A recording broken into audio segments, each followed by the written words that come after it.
Ah.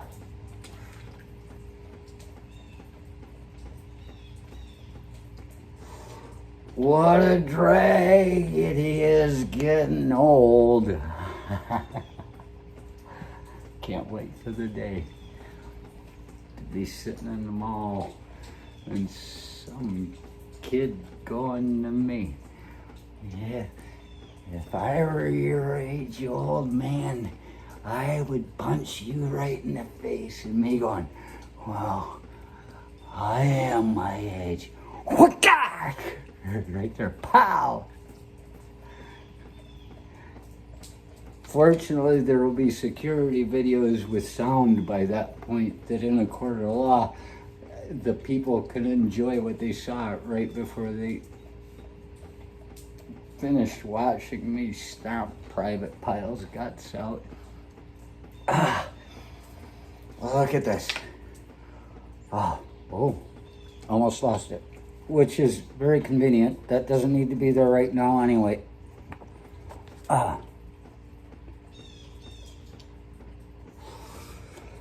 This is a painting by E. Mendonça. I don't know what that means. That's the person that has signed the painting.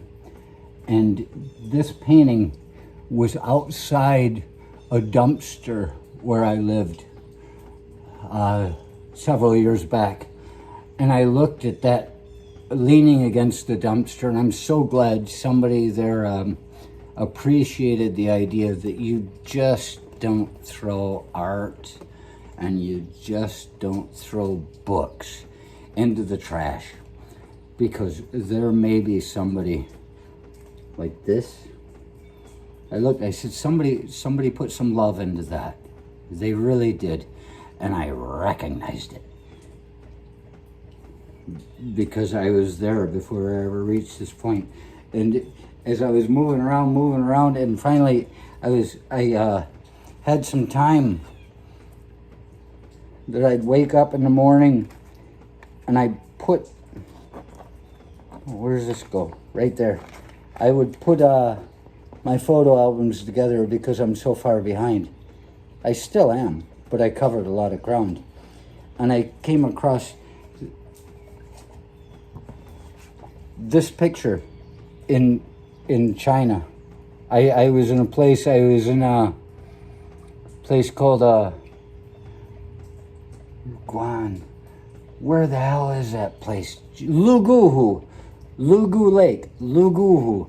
And you know, I was there for some time recuperating and turning 34, getting over the 33, beating Jesus by a year, and getting my pancakes, and I was relaxing on this place, and this lake, it's got like a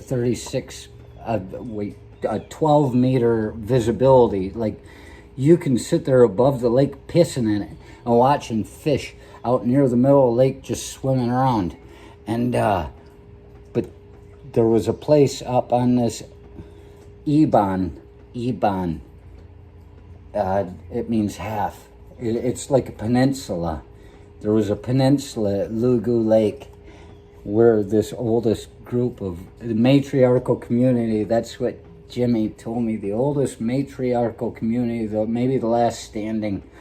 Like, they had standing marriages, they have dances every night at 7:30 down with the tractors, and they all dress up. And if a guy likes a girl, they take them upstairs. They call it a standing marriage. They crawl in their window like we've been doing for years.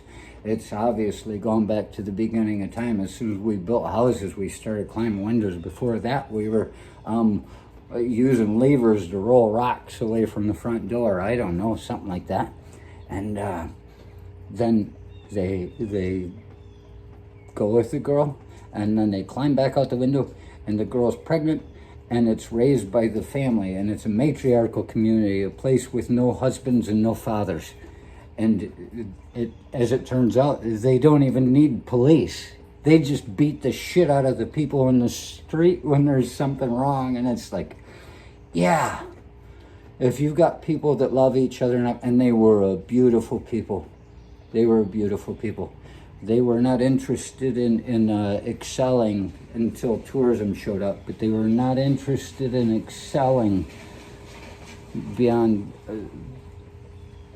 their staple means, you know, type of thing. And so they would be with people that they found attractive, and it was one of the most beautiful people I've ever seen in my life. But that was at Lugu Lake. This picture that I took, it was up there from up there looking down at the lake. And when I came across that picture and I looked over at this painting that I'd never put up, I realized, oh my gosh, it's almost like somebody painted that in the future.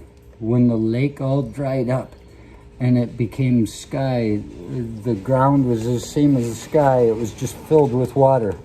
And so it found its home. It lives there. I took that just knowing that I liked the picture, and then I saved the picture so that my picture would have a place to put it, you know. And so the idea is, I used to believe that art was the defining factor of humanity, and I've written about it. However, after I share this with you, we have to realize there's more, because now there's those girls in Lugu who are getting bought off by men from foreign countries. They pay them, you know, a couple 100,000 yuan or something, and they take them. And so it's gone from being a very, very well-run community with order to people showing up every once in a while and buying somebody's daughter. And so that takes me to the next idea of what it is, the defining factor of humanity. And it makes me think of justification. There's the one thing I've not found a way to argue yet.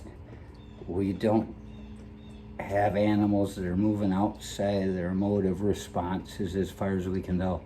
Surely something might get angry and attack. You know, the whole "don't tread on me, I stepped on you, you son of a bitch, I told you not to." I was even shaking my damn tail.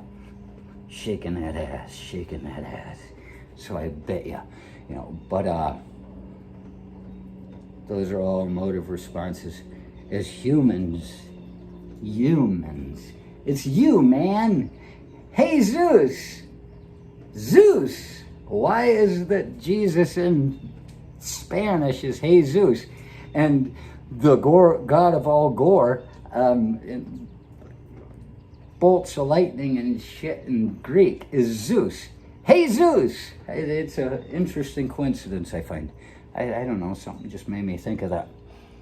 But yeah, I think about all the things we find ourselves able to get away with, and how we really never would have been able to get away with them without figuring out a way. And the only way to figure out a way is first to make yourself okay with it. The whole Lao Tzu thing, you know, clean conscience makes the best pillow. All you got to do is figure out how to make it right with you.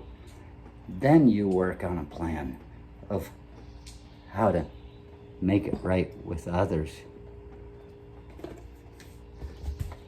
Justification, baby. What do you want from me? Just give me a reason to believe.